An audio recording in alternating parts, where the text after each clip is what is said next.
다니엘 1장. 유다왕 여호야김이 왕이 된 지 3년째 되는 해에 바벨로니아 왕 느부갓네살이 군대를 이끌고 예루살렘에 쳐들어와 성을 포위했습니다. 그러자 주께서 유다왕 여호야김을 느부갓네살 왕에게 포로로 넘겨주셨습니다. 그래서 그는 하나님의 성전 기구들 가운데 일부를 가져다가 바벨론에 있는 자기 신전의 보물 창고에 두었습니다.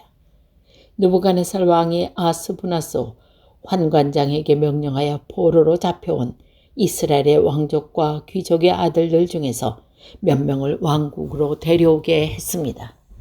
데려오는 소년들은 몸이 튼튼하고 잘생겨야 하며 교육을 많이 받은 사람, 지혜와 총명이 있는 사람, 그리고 왕궁에서 왕을 모실 수 있는 사람이어야 했습니다. 왕은 그들에게 바벨로니아 언어와 문학을 배우도록 하였습니다. 왕은 그들에게 매일 그가 먹는 음식과 그가 마시는 포도주를 주면서 3년 동안 교육시킨 후에 왕을 모시게 하려 하였습니다. 그들과 함께 다니엘과 하냐냐와 마살과 아사랴가 있었는데 이들 모두 유다의 자손들이었습니다.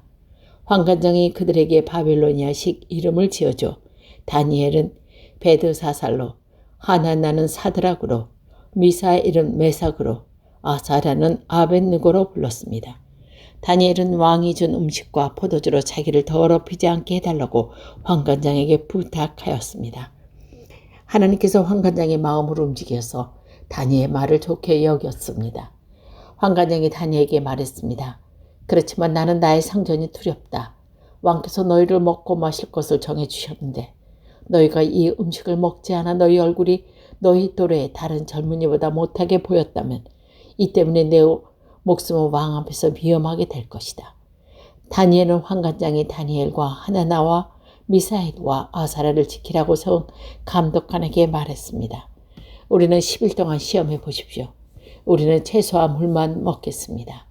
감독관에게는 10일 뒤에 우리의 얼굴과 왕의 음식을 먹는 다른 젊은이들의 얼굴을 비교하여 보시고 당신들의 종인 우리를 마음대로 하십시오. 감독관이 그 말대로 10일 동안 시험해 보았습니다. 10일이 지났을 때 그의 얼굴빛은 왕의 음식을 먹은 다른 젊은이들의 얼굴빛보다 더 좋고 건강해 보였습니다. 그때부터 감독관은 다니엘과 하나니의 미사엘과 아사랴에게 왕이 내린 음식과 포도주 대신에 채소를 주었습니다. 왕은 이 네 사람에게 지혜를 주셔서 모든 문학과 학문에 뛰어나도록 해주셨습니다. 또한 다니엘에게는 환상과 꿈을 해석하는 특별한 능력을 주셨습니다. 왕이 그들을 데려오라고 정한 그 기간이 끝나자 환관장은 젊은이들을 느부갓네살 왕에게 데려갔습니다. 왕이 젊은이들과 이야기해 보았을 때 다니엘과 하나냐와 미사엘과 아사랴만한 사람이었기 때문에 그들이 왕을 모시게 되었습니다. 왕이 그들에게 여러 가지 지혜와 지식에 관한 문제를 물어보고 그들의 지혜와 판단력이 전국에 있는 어떤 마술사나 조술사보다도 10배는 뛰어나다는 것을 알게 되었습니다. 그리하여 다니엘은 고레스가 왕이 된 첫 해에 왕궁에 남게 되었습니다. 2장.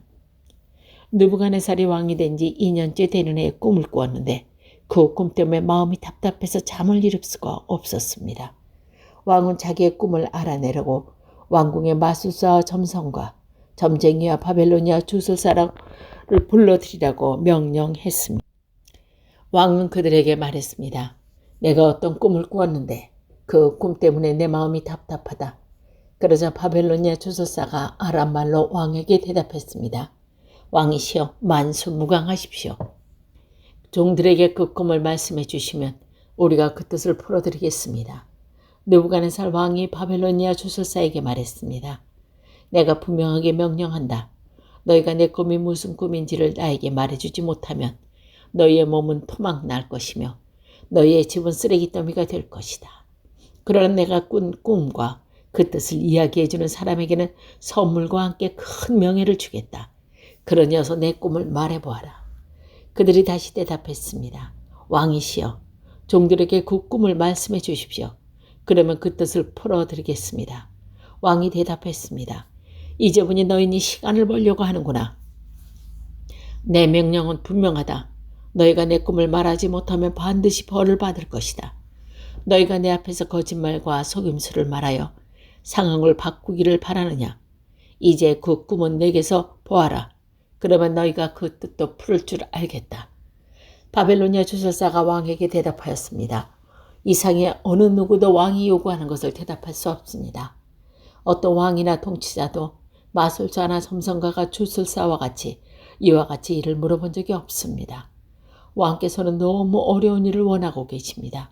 그런 일을 말해줄 수 있는 자는 우리 인간들과는 다른 세계에 사는 신들 뿐입니다.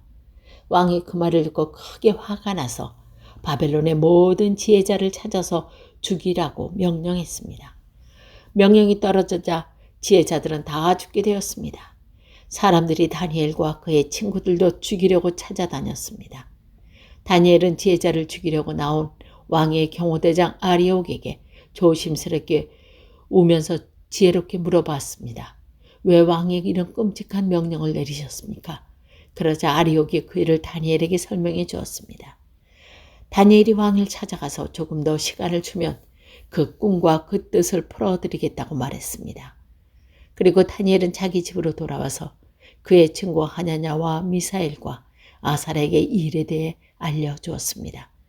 그러자 다니엘과 그의 친구들은 하나님께서 그들을 불쌍히 여기셔서 이 비밀을 알려주심으로 바벨론의 다른 지혜자들과 함께 죽지 않게 해달라고 간절히 기도하였습니다. 그날 밤은 다니엘은 환상을 통해 그 비밀을 알게 되었습니다. 다니엘은 하늘의 하나님을 찬양했습니다. 다니엘은 이렇게 찬양했습니다. 지혜와 권능이 하나님의 것이니 그의 이름을 찬양하여라. 하나님은 때와 계절을 바꾸시고 왕을 폐허하시기도 하시고 세우기도 하신다. 지혜자들에게 지혜를 더하시고 총명한 사람들에겐 지식을 주신다. 깊이 감춰진 비밀을 드러내시고 어둠 속에 감춰온 것을 아시며 빛으로 둘러싸여 계신 분이시다. 내 조상의 하나님 주께 감사와 찬양을 드립니다. 주는 제게 지혜와 능력을 주셨습니다. 우리가 주께 구한 것을 주시고 왕의를 우리에게 알려주셨습니다. 내게 지혜와 능력을 주시는 주께 감사와 찬양을 드립니다. 그런 후에 다니엘은 바벨론의 지혜자들을 죽이라는 왕의 명령을 받았던 아리옥을 찾아갔습니다. 다니엘이 그에게 말했습니다. 바벨론의 지혜자들을 죽이지 마십시오. 나를 왕에게 데려다 주시면 왕의 꿈을 풀어드리겠습니다. 아리옥이 급히 다니엘을 왕으로 데려가서 말했습니다. 유다 포로 중에서 왕의 꿈을 풀어줄 수 있는 사람을 찾았습니다. 왕이 벨드사살이라고 부르는 다니엘에게 물었습니다. 내가 내게 꿈을 말하고 그 꿈의 뜻을 풀어줄 수 있겠느냐? 다니엘은 왕에게 대답했습니다. 왕이 물어보신 그 비밀은 어떤 지혜자나 점성가나 마술사나 점쟁이도 왕에게 알려드릴 수 없습니다. 오직 하늘에 계신 하나님만이 유일하게 그분을 비밀을 알려주실 수 있는 분이십니다. 하나님은 느부갓네살 왕에게 장차 일어날 일을 보여주셨습니다. 왕이 꾸신 꿈, 즉 왕이 잠자리에 누워 계실 때 보신 환상은 이러합니다. 왕이시여, 왕이 자리에 누우셔서 장차 일어날 일을 생각하고 계실 때 비밀을 나타내는 하나님께 장래일을 보여주셨습니다. 하나님께서 이 비밀을 제게 알려주신 이유는 제가 다른 사람보다 지혜가 많아서가 아니라 그 꿈의 뜻을 풀어드림으로 왕의 마음을 생각하셨던 것을 하실 수 있게 하기 위해서입니다. 왕이시여, 왕은 꿈에 있게 커다란 신상을 보셨습니다. 그 신상은 왕 앞에 서 있는데 크고 번쩍거리며 무시무시한 모습을 하고 있었습니다. 그 신상의 머리는 순금이고 가슴과 팔은 은이고 배와 넓적다리는 노쇠였습니다. 그리고 그 종아리와 팔의 반쪽만이 쇠이고 나머지는 진흙이었습니다. 왕이 신상을 보고 있는데 아무도 떠나지 않는 돌이 어디선가 날아와 새와 진흙으로 된 신상의 발을 쳐서 부숴 버렸습니다. 그때 새와 진흙과 노쇠와 은과 금도 동시에 산산조각이 나서 타작마당의 겨처럼 작아지더니 바람에 날려 흔적도 남지 않았습니다. 그러나 신상을 친 돌은 매우 큰 산이 되어 온 땅을 덮었습니다. 이것이 왕이 꾸신 꿈입니다. 이제 왕에게 그 꿈의 뜻을 풀어드리겠습니다. 왕이시여, 왕은 왕들 가운데서 가장 위대한 왕이십니다. 하늘의 하나님께서 왕에게 나라를 주셨고 또 능력과 권세도 영광도 주셨습니다. 하나님은 사람과 들짐승과 공중의 새들까지도 왕에게 주셨으며 왕은 그들을 다스리는 통치자로 세우셨습니다. 금으로 된 머리가 바로 왕이십니다. 왕의 뒤를 이어 다른 나라가 일어나지만 왕의 나라만큼 크게 못할 것입니다. 그 다음에 노슬에 든 세 번째 나라가 온 땅을 다스릴 것입니다. 네 번째 나라는 쇠처럼 강한 것입니다. 쇠가 모든 물건을 부수고 때려뜨리듯이 네 번째 나라도 다른 나라들을 부수고 깨뜨릴 것입니다. 왕께서 보신 팔과 발가락은 새와 진흙이 섞여 있는데 이것은 이 나라가 나눌 것을 말해줍니다. 신상 발가락에서 보여진 것이 이 나라 일부는 쇠처럼 강하고 일부는 진흙처럼 약해질 것입니다. 왕께서 새와 진흙이 섞여 있는 것을 보신 것처럼 그들은 다른 인종과 함께 살게 되지만 새와 진흙이 서로 섞이지 못하는 것처럼 그 백성들도 하나 되지 못할 것입니다. 이 왕들의 시대에 하나님의 하나님이신 한 나라를 세우실 터인데 그 나라는 절대로 멸망하지 않을 것이며 다른 백성에게 넘어가지도 않을 것입니다. 오히려 이 나라가 모든 나라를 쳐서 멸망시키고 영원히 설 것입니다. 아무도 떠내지 않는 돌이 산에서 날아와 새와 노새와 진흙과 은과 금을 부수는 것을 보셨는데 이것은 위대하신 하나님이 장차 일어나는 일을 왕에게 보여주신 것입니다. 이 꿈은 확실하며 그 꿈풀이도 틀림없습니다. 이에 느부갓네살 왕이 엎드려 다니엘에게 절하고 예물과 향품을 그에게 주라고 명령했습니다. 그리고 왕이 다니엘에게 말했습니다. 너희 하나님은 모든 신들 가운데서 가장 위대하시며 모든 왕들의 주가 되시는 것을 알았다. 내가 이 비밀을 내게 말했으니 네 하나님은 참으로 비밀을 밝히 나타내시는 분이다. 왕은 다니엘을 나라의 높은 지위에 앉히고 많은 선물을 주었으며 온 바벨론 지방의 통치자로 삼았을 뿐 아니라 바벨로니아의 모든 지혜자들의 지도자로 세웠습니다. 왕은 또한 다니엘의 요구를 받아들여 사드락과 메삭과 아벳느고에게 바벨론 지방을 다스리게 하였습니다. 다니엘은 계속 왕궁에 머무르게 되었습니다. 3장 느부갓네살 왕이 금으로 신상을 만들어 바벨론 지방의 두라 평지에 세웠습니다. 그 신상은 높이가 60규빗, 넓이가 6규빗가량이었습니다. 느부갓네살 왕이 사람을 보내어 지방 장관, 사령관, 총독, 고문관, 재무관, 재판관들과 법률가들을 포함해 지방의 모든 관리들에게 자기가 세운 신상을 제막식에 참석하라고 했습니다. 그래서 그들 모두가 제막식에 모여 느부갓네살 왕이 세운 신상 앞에 섰습니다. 그때 전령의 큰 소리로 외쳤습니다. 모든 나라와 민족들아, 왕의 명령을 전한다. 나팔과 피리와 수금과 사면금과 양금과 생황과 온갖 악기 소리가 나면 모두 엎드려 느부갓네살 왕이 세우신 황금 신상에 절해야 한다.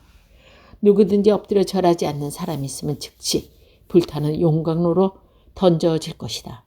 모든 백성과 나라와 민족들이 나팔과 피리와 수금과 사면금과 양금과 온갖 악기 소리가 들려오자 엎드려 느부갓네살 왕이 세운 황금 신상에 절했습니다. 그때 어떤 갈대아 사람들이 왕에게 와서 유다 사람들을 고발했습니다.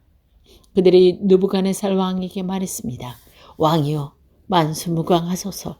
왕이여, 왕은 누구든지 나팔과 피리와 수금과 사면금과 양금과 생황과 온갖 악기 소리가 들리면 엎드려 황금 신상에 절해야 한다고 명령하셨습니다. 그리고 엎드려 절하지 않는 사람은 누구나 즉시 불타는 용광로로 던질 것이라고 하셨습니다. 왕께서 바벨론 지방을 다스리도록 임명한 유대인들이 있습니다. 그들은 사드락, 메삭, 아벳느고입니다. 그런데 왕이시여, 이 사람들이 왕이 멸하는 것을 따르지 않습니다. 그들은 왕의 신들을 섬기지 않았고 왕이 세우신 황금 신상에 절하지도 않았습니다. 그러자 느부갓네살 왕이 크게 화를 내며 세드락과 메삭과 아벳느고를 데려오라고 명령했습니다. 그들은 왕 앞에 끌려 나왔습니다. 느부갓네살 왕이 물었습니다. 사드락, 메삭, 아벳느고야, 너희가 참으로 내 신을 섬기지 않고 내가 세운 황금 시장에 절하지 않았느냐? 지금이라도 준비하고 있다가 나팔과 피리와 수금과 사면금과 양금과 생황과 온갖 악기 소리가 들려오면 엎드려 내가 세운 신상에 절하여라. 그러면 절하지 않는다면 즉시 너희를 불타는 용광로 속으로 던져 넣겠다. 어느 신이 너희를 내 손에서 구할 수 있겠느냐? 사드락과 메삭과 아벳느고가 왕에게 대답했습니다. 느부갓네살 왕이시여, 이 일에 대해서는 우리가 왕께 대답할 필요가 없습니다. 만약 우리가 용광로 속에 던져진다 하더라도 우리가 섬기는 하나님께서 우리를 불타는 용광로와 왕의 손에서 구해내실 것입니다. 왕이시여, 하나님께서 우리를 구해주시지 않으셔도 우리는 왕의 신들을 섬기지 않을 것이며 왕이 세운 황금 신상에도 절하지 않을 것이니 그리하라 주십시오. 느부갓네살 왕은 사드락과 메삭과 아벳느고에게 잔뜩 화가 나서 얼굴빛마저 달라졌습니다. 그리고 용광로를 보통 때보다 7배나 더 뜨겁게 하라고 명령했습니다. 그리고 군대에게 힘센 용사와 몇 사람에게 사드락과 메삭과 아벳느고를 묶어 불타는 용광로 속으로 던져 넣도록 명령하였습니다. 그러자 용사들은 그들의 옷을 입은 채로 불타는 용광로 속에 던졌습니다. 그만큼 왕이 화가 난 것입니다. 용광로는 매우 뜨거워서 사드락, 메삭과 아벳느고를 붙잡고 있던 힘센 용사들이 불길에 타 죽었습니다. 사드락과 메삭과 아벳느고 세 사람은 단단히 묶인 채 불타는 용광로 속으로 던져졌습니다. 그때 느부갓네살 왕이 깜짝 놀라 급히 자리에서 일어나면서 보좌관들에게 물었습니다. 우리가 묶어서 용광로에 불쏘게 던진 사람들이 세 사람이 아니더냐? 그들이 대답했습니다. 그렇습니다. 왕이 말했습니다. 보아라, 내가 보기에도 네 사람이다. 모두 결박이 풀린 채로 불 가운데로 다니고 있으니 아무 상처도 없다. 더이게 네 번째 사람의 모습은 신의 아들과 같구나. 느부갓네살 왕이 불타는 용광로 입구로 다가와 외쳤습니다. 지극히 높으신 하나님의 종 사드락과 메삭과 아벳느고야, 이리로 나오라. 그러자 사드락과 메삭과 아벳느고가 불 가운데서 나왔습니다. 지방 장관들과 총독들과 왕의 고문들이 모여서 이를 보았는데 옷이 타지 않았고 머리털도 그르지 않았으며 그들에게서 불에 탄 냄새조차 나지 않았습니다. 느부갓네살 왕이 말했습니다. 사드락과 메삭과 아벳느고의 하나님을 찬양하여라. 그는 천사를 보내어 그를 믿고 따르는 종들을 구하셨다. 이들은 왕의 명령을 무시하고 자신의 몸을 바쳐서까지 저희의 하나님이 아닌 다른 신들을 섬기거나 절하지 않았다. 그러므로 이제 내가 조서를 내린다. 모든 백성이나 나라와 민족들 중에 사드락과 메삭과 아벳느고의 하나님에 대하여 함부로 말하는 사람은 그 몸이 찢길 것이며 그들의 집은 쓰레기 더미가 될 것이다. 어떤 방법으로 구원할 수 있는 신은 어디에도 없다. 왕은 사드락과 메삭과 아벳느고를 바벨론 지방에서 더 높은 자리에 앉혔습니다.